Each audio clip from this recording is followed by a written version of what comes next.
आज के एपिसोड में हम देखेंगे कि दादी सारी फैमिली मेम्बर्स को पूछ रही होती है कि फंक्शंस के बारे में, इनवाइट्स के बारे में और सारी तैयारियों के बारे में पूछ रही होती है। उतने में वो विद्या को पूछती हैं कि डेकोरेशन और खाने पीने का सब सही से कर रहा है, तो वो दिखाती है और कहती है हाँ ये सब हो गया। तो दादी कहती है हम मेहमानों को चांदी का सिक्का और सोने की चेन देंगे।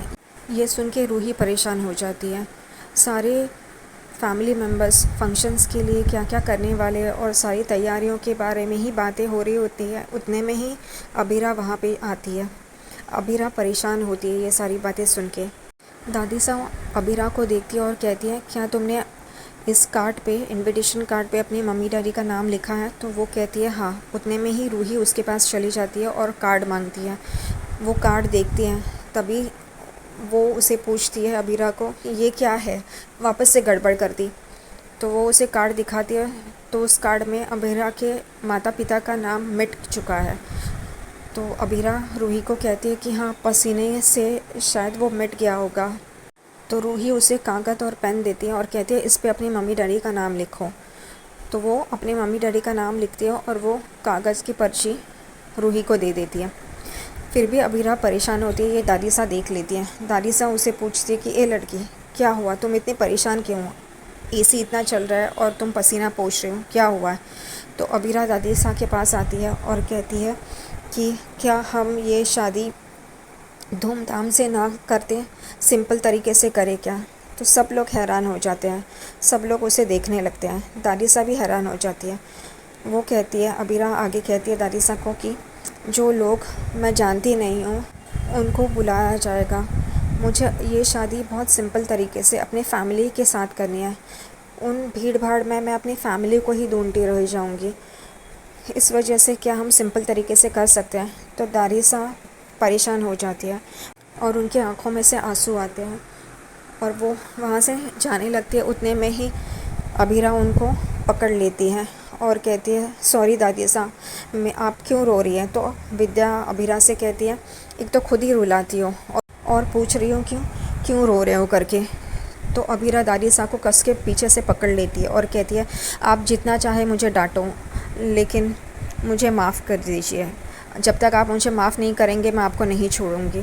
तो दादी भी मुड़ती है, उसका हाथ छोड़ती है और कहती है कि तुम्हारी बात हमने सुनी। हम ये इस वजह से चाहते हैं कि धूमधाम से शादी करो, क्योंकि हमारे भी कुछ सपने हैं, अरमान है जो हमने देखे हैं इस शादी के लिए। जब बचपन में ही बच्चे पैदा होते हैं तो माँ बाप उनकी शादी के सपने सजोते हैं। वो ये सोचते हैं कि हम कितने धूमधाम से अपने बच्चों की शादियाँ करेंगे। वो सपने का क्या? तुम कह रही हो कि अजनबी लोग तुम्हारी शादी में आएंगे, लेकिन वो अजनबी तुम्हारे लिए, हमारे लिए वो लोग अजनबी नहीं हैं। हम उन्हें जानते हैं। तुम लोगों के बचपन से हमारे परिवार का हिस्सा रहे हैं, हमारे दोस्त हैं, हमारे रिश्तेदार हैं जो इस शादी में आके आशीर्वाद देंगे। अब माधव और विद्या को देख लो, उन्होंने बड़ा बेटा है अरमान, तो उनके कोई ख्वाब नहीं होंगे?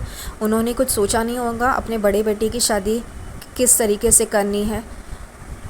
मनीष और काजल ने अरमान को अपनी गोद में खिलाया है, तो उनके भी कोई अरमान नहीं है? उन्होंने भी सपने देखे होंगे अरमान की शादी के लिए। तभी संजय फूफा अबीरा से कहते हैं कि तुम जो लोग कह रही हो अनजान लोग, वो हमारी फैमिली मेम्बर्स है, हमारे परिवार है, हम उन्हें जानते हैं। हम भी उनकी शादी में जाते हैं, तभी हमारी भी शादियों में उन्हें बुलाया जाता है। क्या वो ये नहीं सोचेंगे कि हमने बुलाया नहीं है? ये सारे हमारे रिश्तेदार हैं, हमें बुलाना ही होता है, ये एक फॉर्मेलिटी होती है जो हमें करनी ही है। तभी रोहित भी कहता है भाभी आप चिंता मत करो, ये शादी धूमधाम से करो। अबीरा सबकी बातें चुपचाप सुन रही होती हैं। तभी अरमान अबीरा के साइड से बोलता है और कहता है आप सबकी बातें अबीरा सुन रही है, लेकिन उसकी भी कोई बात होगी जो उसे रखने दीजिए। तभी दादी अबीरा को कहती है कहो लड़की, तुम्हें क्या कहना है, हम सुन रहे हैं। तभी अबीरा कहती है कि एक कार्ड पे देखो, दोनों फैमिलीज़ का नाम लिखा हुआ है। ये ऐसा क्यों होता है? और दोनों फैमिलीज़ जुड़ते हैं और दोनों फैमिलीज़ कंट्रीब्यूट करते हैं। तो ये तो यहाँ तो लड़के वाले ही सब कुछ बहुत ही प्यार से कर रहे हैं, लेकिन लड़की वालों की तरफ से कुछ नहीं है। दादी और सारे लोग चौंक जाते हैं अबीरा को क्या कहना है करके। तभी रूही बोल पड़ती है कि अबीरा तुम्हारा कंट्रीब्यूशन यानी कि 4-5 हज़ार रुपये, इससे तो कुछ नहीं होगा। अबीरा चुप हो जाती है। संजय फूफासा भी कहते हैं तुम जॉब तो नहीं कर रही और तुम्हारे जॉब के सैलरी से कितना तुम खर्चा कर पाओगी। ये फंक्शंस मेहंदी के, संगीत के कितने लाविश होते हैं, कितने बड़े होते हैं, इसका खर्चा तुम जानती हो, तुम कर पाओगी क्या? मुझे गलत मत समझना, लेकिन ये तुम अफोर्ड नहीं कर पाओगी। ये सारी बातें अबीरा चुपचाप से सुन रही होती है।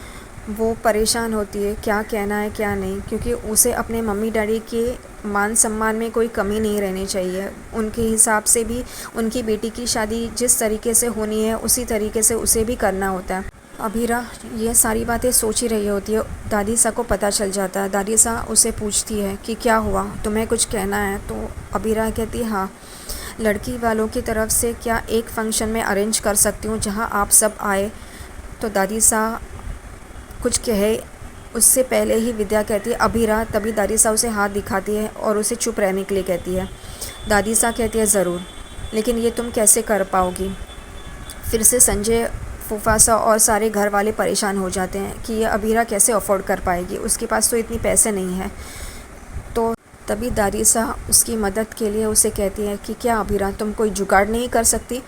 तो अबीरा एकदम से देखने लगती है और उसके दिमाग में आ जाता है। वो कहती है हाँ, मेरा मिडिल क्लास जुगाड़ मैं लगाऊंगी।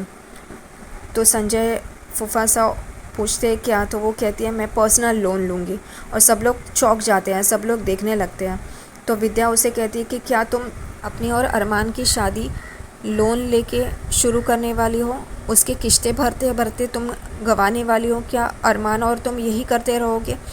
तो दादी साहब विद्या को हाथ दिखाती है। विद्या रुक जाती है। दादी सा अबीरा को कहती है जल्दी जाओ लड़की, आज बैंक का हाफ डे है, बैंक जल्दी बंद हो जाएगी, भागो दौड़ो।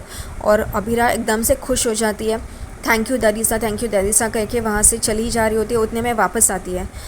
दादी सा की पैर छूती है, उनका आशीर्वाद लेती है और आगे बढ़ती है। तभी दादी सा उसे कहती हैं कि हेलमेट पहनना मत भूलना और जल्दी जाओ, तूफ़ान एक्सप्रेस की तरह भागो। और अबीरा भी बहुत खुश होकर हाँ हाँ दादी साहब ज़रूर, और वहाँ से खुशी खुशी चली जाती है। आज का एपिसोड यहीं ख़त्म हुआ।